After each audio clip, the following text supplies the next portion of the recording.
Narayanganj city কর্পোরেশনের ১ নং ওয়ার্ডে কংস নদী পরিদর্শন ও নেতাকর্মীদের সাথে মতবিনিময় করেন নাসিক বিদ্যুৎ বিভাগের সহকারী প্রকৌশলী রেজাউল ইসলাম রাজু। নারায়ণগঞ্জ থেকে সোহেল রানার পাঠানো তথ্যচিত্রে আমরা দেখতে পাচ্ছি সেখানকার বর্তমান পরিস্থিতি অত্যন্ত গুরুত্বপূর্ণ, বিশেষ করে সেখানকার সাম্প্রতিক ঘটনাবলী নিয়ে তিনি মাননীয় প্রধানমন্ত্রী জনাব তারেক রহমানের ঘোষিত দেশব্যাপী খাল ও নদী খনন কর্মসূচির অংশ হিসেবে নারায়ণগঞ্জ সিটি কর্পোরেশনের ১ নং ওয়ার্ডে অবস্থিত কংস নদী খননের উদ্যোগ গ্রহণ করা হয়েছে। এই উন্নয়ন প্রকল্প বাস্তবায়নের লক্ষ্যে আজ মঙ্গলবার ৭ জুলাই দুপুরে সরেজমিনে প্রকল্প এলাকা পরিদর্শন করেছেন নারায়ণগঞ্জ সিটি কর্পোরেশনের বিদ্যুৎ বিভাগের সরকারি প্রকৌশলী রেজাউল ইসলাম রাজু।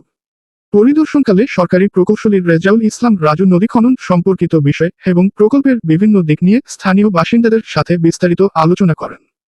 কাজের মান বজায় রাখা ও সুষ্ঠু বাস্তবায়ন নিশ্চিত করতে তিনি স্থানীয় পর্যায়ে বিভিন্ন পরামর্শ গ্রহণ করেন। এ সময় তার সাথে উপস্থিত ছিলেন সিদ্ধিরগঞ্জ অঞ্চলের বর্জ্য ব্যবস্থাপনা বিভাগের প্রধান শ্যামল চন্দ্র পাল, ১ নং ওয়ার্ডের সাবেক সচিব ও সুপারভাইজার ইব্রাহিম এবং স্থানীয় বিএনপি ও অঙ্গ সংগঠনের নেতৃবৃন্দ। প্রকল্প এলাকা পরিদর্শনের সময় স্থানীয় নেতাকর্মীদের স্বতঃস্ফূর্ত অংশগ্রহণ ও সহযোগিতার ভূয়সী প্রশংসা করেন প্রকৌশলী রেজাউল ইসলাম রাজু। তিনি বলেন, উন্নয়ন কাজ সুষ্ঠুভাবে সম্পন্ন করতে স্থানীয়দের আন্তরিক সহযোগিতা অত্যন্ত জরুরি। সকলের এমন সক্রিয় অংশগ্রহণ থাকলে আমরা নির্ধারিত সময়ের মধ্যেই প্রকল্পের কাজ সফলভাবে শেষ করতে পারব।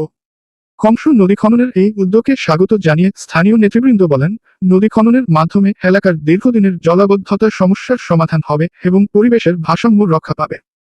তারা প্রকল্পের কাজ সঠিক সময়ে ও মানসম্মতভাবে সম্পন্ন করার লক্ষ্যে সিটি কর্পোরেশনকে সব ধরনের সহযোগিতার পূর্ণ আশ্বাস প্রদান করেন। উক্ত মতবিনিময়ে সভা ও পরিদর্শনকালে উপস্থিত ছিলেন সিদ্ধিরগঞ্জ থানা বিএনপি সাবেক সাধারণ সম্পাদক এম.এ. হালিম জুয়েল, সিদ্ধিরগঞ্জ থানা বিএনপি সাবেক সহ সাংগঠনিক সম্পাদক জয়নাল আবেদিন, নারায়ণগঞ্জ সিটি কর্পোরেশনের ১ নং ওয়ার্ড বিএনপি সভাপতি মনির হোসেন, নারায়ণগঞ্জ মহানগর যুবদলের সদস্য শহীদুল ইসলাম, মহানগর যুবদলের আহ্বায়ক কমিটির সদস্য জুয়েল রানা, ১ নং ওয়ার্ড বিএনপি নেতা নাজিম উদ্দিন, বিএনপি নেতা শেখ জামাল, মফিজুল ইসলাম সহ স্থানীয় বিএনপি ও এর সহযোগী সংগঠনের অন্যান্য নেতৃবৃন্দ।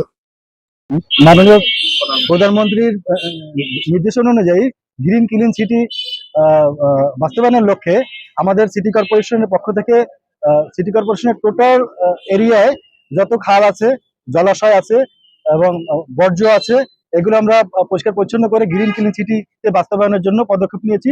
সেই উপলক্ষেই আজকে আমাদের এখানে পরিদর্শনে আসা এবং এটা আমরা বাস্তবায়ন করব। হ্যাঁ, কংস খাল অংশ এবং টোটাল সিটি কর্পোরেশনে আমরা বাস্তবায়ন করব গ্রিন ক্লিন সিটি হিসেবে এবং যাতে বাস্তবায়ন হয় সেই নির্দেশ মতোই আমরা কাজ করছি।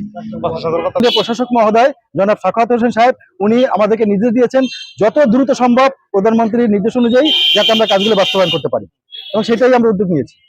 আমরা এই কাজটি করতে এসে এবং আমরা আবেগপ্রবণ হয়ে উঠছি যে এখানে যারা নেতৃস্থানীয় লোক আছেন তারা প্রত্যেকটা বিষয়ে সহযোগিতা করছেন এবং আমরা আশা রাখি আমাদের কাজগুলো করতে সমস্যা হবে না ইনশাআল্লাহ।